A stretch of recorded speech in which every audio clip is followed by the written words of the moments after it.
एक हरे भरे जंगल में मिको नाम का एक शरारती बंदर रहता था।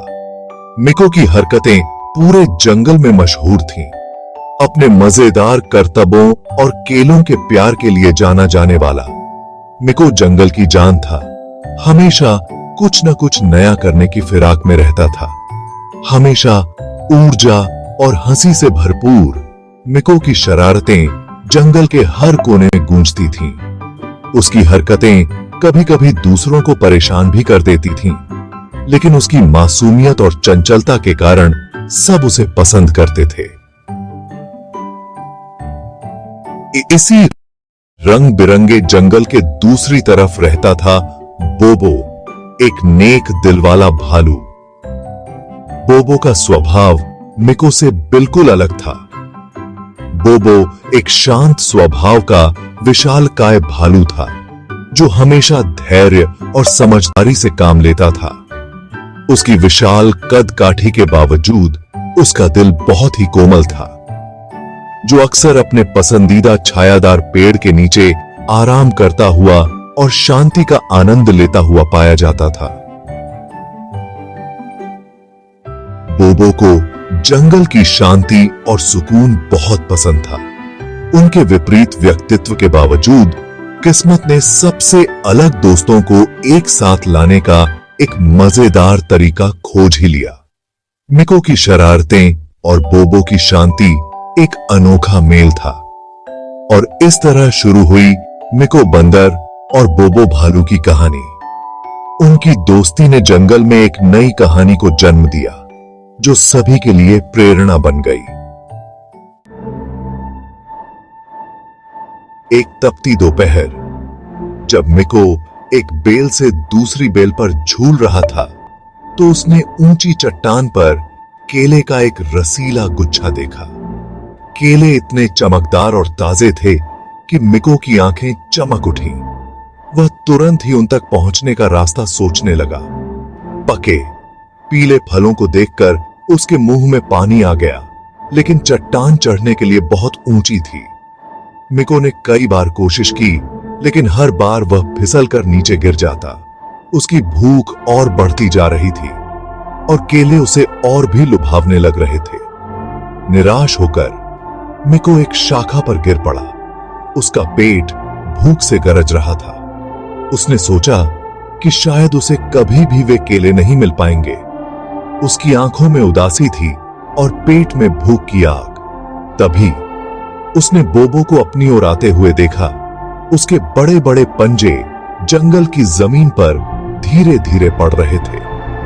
बोबो एक बड़ा और ताकतवर भालू था, और मिको को उसकी मदद की जरूरत महसूस हुई। मिको के शरारती दिमाग में एक विचार कौंधा।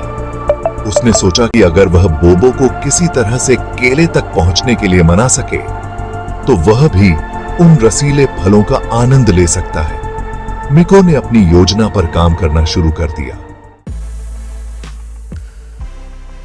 मिको जानता था कि बोबो को शहद का बहुत शौक है, और वह हमेशा शहद के लिए कुछ भी करने को तैयार रहता था। मिको के दिमाग में एक शरारती योजना आई, जिससे वह बोबो को बेवकूफ बना सके और मजे ले सके। अरे बोबो! मिको चिल्लाया। उसकी आवाज बनावटी मिठास से भरी हुई थी। उसने बोबो को अपनी ओर आकर्षित करने के लिए अपनी आवाज में उत्साह भर दिया। मैंने उस चट्टान पर सबसे बड़ा, सबसे रसीला छत्ता देखा। मिको ने चट्टान की ओर इशारा करते हुए कहा, मानो वह कोई बड़ा खजाना हो। अगर तुम वहां पहुंच सकते हो तो यह सब तुम्हारा है। मिको ने बोबो को ललचाते हुए कहा। उसकी आंखों में शरारत की चमक थी। शहद का जिक्र सुनते ही बोबो की आंखें चमक उठीं, और वह चट्टान की ओर बढ़ेगी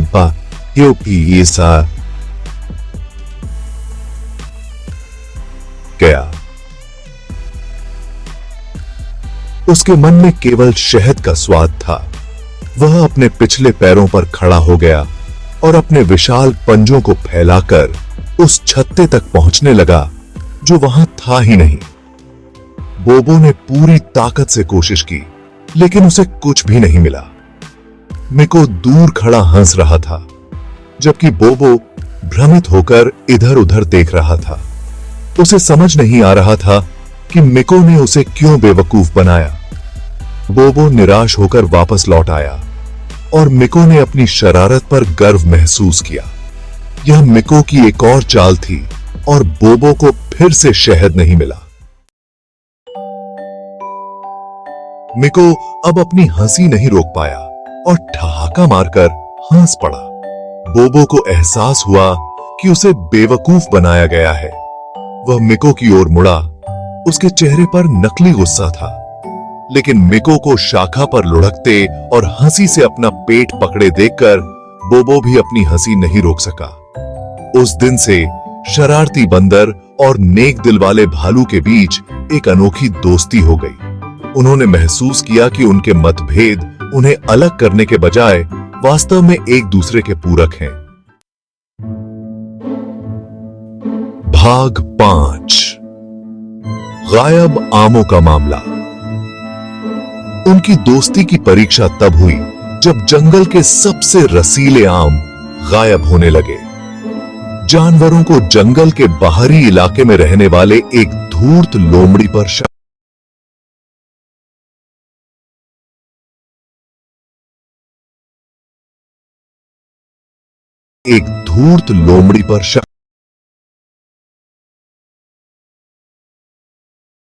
ने उन्हें सबसे अच्छा जासूस बना दिया।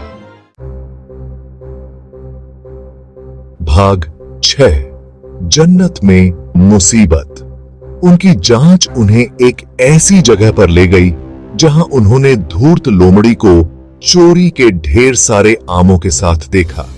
लोमड़ी रंगे हाथों पकड़ा गया, भागने की कोशिश की, लेकिन बोबो के विशाल पंजे ने उसे जमीन पर गिरा दिया। लोमड़ी को एहसास हुआ कि वह फंस गया है।